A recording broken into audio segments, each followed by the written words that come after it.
Très belle sortie de trappe de sable, Christian. Merci. C'est le sujet de notre chronique aujourd'hui. Effectivement, Stéphane, je vais te montrer comment te positionner dans la trappe de sable et exécuter le coup. Stéphane, je te montre le positionnement par rapport à la trappe de sable à l'intérieur de ta routine qu'on a vu en tout début de chronique. Alors, on commence par ta prise. On va prendre le bâton un petit peu comme les approches, un petit peu plus court sur le bâton. Ça te va? Oui. On s'approche à la balle, notre deuxième étape. OK. Tu vas te placer devant la balle. Tu peux vérifier la texture de ton sable en calant tes pieds. Exactement. OK, donc on voit ici qu'on a une bonne quantité de sable pour s'exécuter. OK? La position de la balle, on va commencer par ça. On reviendra avec la position de tes pieds. Position de la balle, tu vas essayer de la positionner en avant, légèrement à gauche du centre. Fait que là, il faudrait que je me tasse un petit peu. Oui, un petit peu. Tu pourrais te tasser un petit peu pour montrer aux téléspectateurs la position de la balle. Si on fait une ligne ici, et je dirais entre le centre et le talon de ton pied gauche. Ça te va? Oui.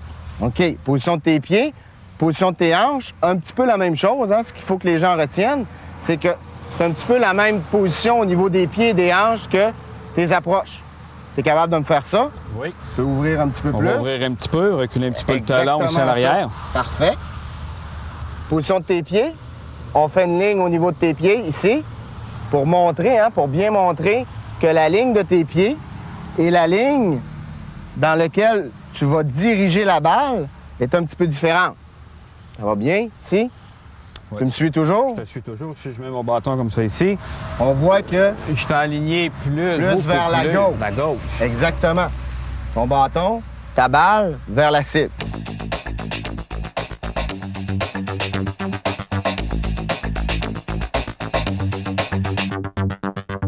Tu peux te repositionner. L'exécution de ton coup, ce qui est très important, c'est que ce que les gens qu'il faut qu'ils retiennent, c'est que c'est la seule place au niveau des trappes de sable où on ne frappe pas la balle, on frappe le sable.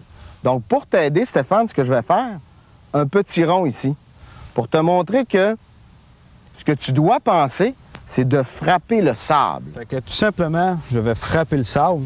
Exactement. Puis le sable va faire lever la balle. OK? Donc, ça, c'est très important parce que la plupart des gens qui vont rentrer dans la trappe de sable, tu le sais sûrement, l'amateur de golf moyen va avoir une crainte, il va avoir peur lorsqu'il est dans le sable. Donc, la peur fait quoi? Elle va souvent faire un petit peu contracter les muscles, se retenir, donc avoir tendance à un petit peu caloter la balle. Donc, qu'est-ce qui arrive? Les gens se ramassent complètement de l'autre côté. Et pour mon mouvement, oui. je fais exactement le même mouvement qu'une petite approche. Tu as bien appris, toutes les leçons que je t'ai données. L'élan de golf est toujours le même avec tous les bâtons. OK? C'est encore ici, il est encore le même. On a un élan raccourci. Les mains sont raccourcies sur le bâton. Dans ton mouvement arrière, je te dirais, ce que tu devrais ajuster au niveau des trappes de sable, c'est d'emprunter un élan, je dirais, un peu plus vertical. Fait que ma montée va être plus droite ici à l'arrière. Oui. Plus droite, je dirais, un peu plus dans la ligne de la cible. Voilà, un petit peu plus verticalement. OK? Pour bien rentrer, pour que ton bâton pénètre bien le sable. Et créer une explosion qui va faire sortir qui va faire en sorte que... Il va faire sortir la balle dans le cop. Exactement. Donc, en termes, souvent, les gens me demandent quelle distance je dois frapper en arrière. Donc, dans ce temps-là, je fais exactement ce que je viens de te faire ici. Un petit rond comme ça que tu imagines dans ta tête. Fait que pour moi, je vais frapper juste à peu près ici. Et voilà. Donc, la variation de ta distance va être en fonction de l'accélération que tu vas donner dans le sable. OK? Donc, ça, toujours question de sensation. C'est important que les gens le retiennent. Ce qui produit la vitesse, c'est autant l'amplitude que la vitesse dans le sable. C'est que là, très important de faire notre routine pour vraiment avoir à peu près la distance entre le début du verre et le drapeau. Donc, développer toujours, comme on l'a dit auparavant, développer ton œil au niveau de la profondeur, de regarder souvent la cible, va être plus susceptible de communiquer à tes muscles quelle accélération on va pouvoir produire dans le sable pour exactement donner cette distance-là. Tu exécutes le coup, Stéphane? Tu as bien retenu ton... Très bien retenu. Oui? On va voir après. Parfait.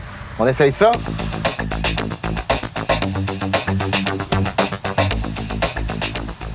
Très bien, Stéphane. Bien appris. Merci, Christian. À la semaine prochaine.